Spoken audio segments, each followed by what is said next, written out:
intervenir mucho en algo muy sonoro, y esto era el romance, el fogoso romance protagonizado por Enrique II, su marido, y la noble Diana de Poitiers.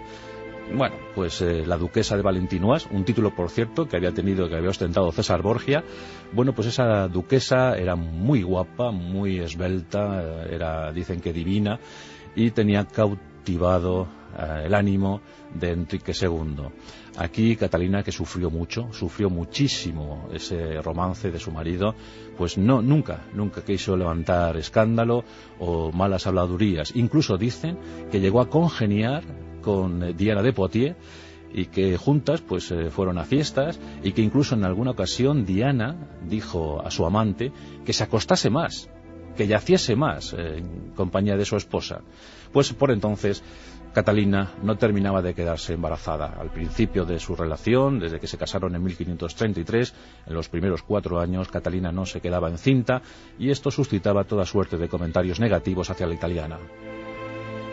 Pero luego llegaron los vástagos, y no pocos, pues Catalina de Medici quedó embarazada en 11 ocasiones. 10 niños nacieron de esos 11 embarazos. Uno no llegó a concretarse, y de esos 10 niños, 7 llegarían a edad adulta. Y lo más llamativo es que de esos 7 hijos habidos en la relación entre Enrique II de Francia y Catalina de Medici, de esos 7, 5 reinaron, 3 chicos y 2 chicas.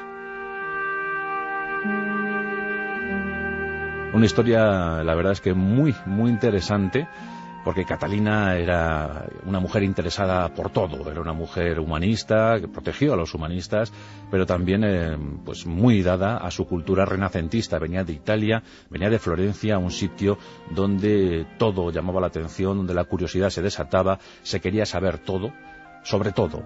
Y Catalina, desde luego, cumplió con ese papel. Y se interesó mucho, no solo por el refinamiento, sino también por otras cuestiones, como por ejemplo la astrología. Fue una de las primeras que se fijó en un tal Michel de Notre Dame, en Nostradamus, convirtiéndole en su astrólogo y sobre todo médico personal. Nostradamus frecuentaba muchísimo la corte, y uno de sus personajes siempre más queridos fue Catalina de Medici. Por cierto, en 1555, en una de sus tremendas cuartetas, esclarecedoras cuartetas, dijo a la reina que tuviese mucho cuidado, pues había visto en sus sueños, en sus profecías, que el rey podría morir, víctima de un inesperado ataque, y que moriría en jaula de oro. Y esto en efecto aconteció. Ella misma presagió la muerte de su marido Enrique II, y fue en un torneo de entretenimiento, pues para celebrar la boda de su hija mayor, Isabel de Valois, con Felipe II, quien había quedado viudo, y este segundo matrimonio del monarca español, pues la verdad es que estrechó lazos entre las dos potencias. Pero Catalina había soñado que su marido caía víctima de un ataque, con el rostro ensangrentado. En efecto, así ocurrió. El conde de Montmorency, en un lance fortuito, la verdad es que tampoco pretendió acabar con la vida del monarca, pero incrustó la astilla de una de sus lanzas en ese torneo, en precisamente esa jaula de oro. Era el casco que llevaba el rey, un casco de oro, recubierto de oro, y a través de las rendijas de ese casco entró esa astilla para incrustarse en uno de sus ojos. Falleció días después, cubierto por el dolor. La agonía fue terrible para Enrique II. Catalina, viuda, quedó desolada, tenía 40 años, y desde entonces llevó un rigurosísimo luto, que ya no le abandonaría jamás. Hasta el último de sus días estuvo enlutada de negro. Pero la situación estaba francamente complicada para Francia. Tras la muerte de Enrique II, su delfín, Francisco, proclamado Francisco II, tenía tan solo 15 años, y por eso pues Catalina estuvo muy pendiente de su querido hijo, procurando que las cosas fuesen rectas. No vivió mucho Francisco II, apenas 18 meses. Cedió el testigo a su hermano, todavía menor, muy menor, tenía tan solo 10 años, Carlos, proclamado Carlos IX. Y aquí Catalina de Medici tuvo que asumir sus funciones de regente. hizo alarde, desde luego, de unas dotes innegables para la política y la diplomacia. Y no eran tiempos precisamente tranquilos, sino todo lo contrario. En ese tiempo, en ese momento, los hugonotes se llamaban así a los calvinistas, a los protestantes, querían formar prácticamente su gobierno en la sombra, frente a ellos los católicos. A la cabeza de estos, la Casa de Guisa. Católicos y hugonotes estaban condenados a la guerra, una guerra cruel y devastadora que asolaría Francia durante más de 35 años.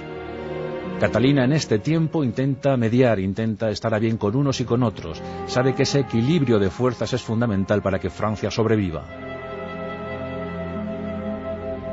No pudo evitar, sin embargo, el estallido que se dio en 1562.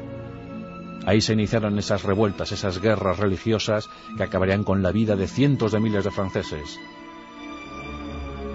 Mientras tanto, Carlos IX seguía creciendo bajo la tutela de los Guisa, la familia más influyente del momento. Todo acabó mal, como ya se sabe, el 24 de agosto de 1572, justo cuando se celebraba otra boda de otra de las hijas de Catalina de Medici, en este caso Margot, cuando la Margot se casaba con Enrique III de Navarra, un protestante convencido, representante además de la Casa Borbón. Pues cuando se casaban y celebraban esa boda, aprovechando que muchos hugonotes habían asistido al evento, a la ceremonia, entre ellos el almirante Coligny, la cabeza visible de los hugonotes en Francia, el gran almirante del país franco, pues cuando llegaron estos hugonotes a París y se alojaron en la ciudad Luz, aprovecharon los católicos, dicen que con la aquiescencia, con la permisividad real, pues esos católicos pasaron a cuchillo a miles de hugonotes. Fue una jornada sangrienta, terrible. Las cifras varían mucho según los investigadores, pero en todo caso entre 20.000 y 50.000 hugonotes murieron en esas jornadas. Fue algo tremendo. Precisamente uno de los pocos jefes hugonotes que sobrevivió a la matanza fue Enrique III de Navarra. Y esto fue a petición de la propia Margot, quien animó a su madre a que no asesinase a su flamante esposo.